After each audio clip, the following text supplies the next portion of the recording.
Hello guys and welcome back to the channel. In today's quick guide, I'll show you how to make your status appear online on Fiverr.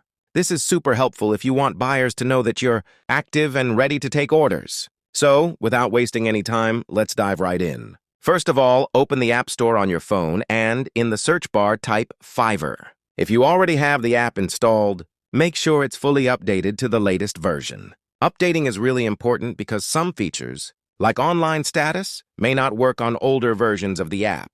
Once your app is updated, open the Fiverr app and go to your profile. Here, you need to make sure that seller mode is turned on. If it's off, simply toggle it on.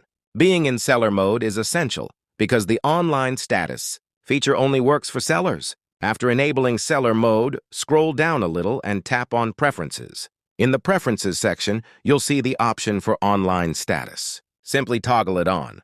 That's it! Now, whenever your app is open and you're active, your status will show as online to potential buyers. This can really help you get noticed and increase your chances of getting more orders. So that's all for this video.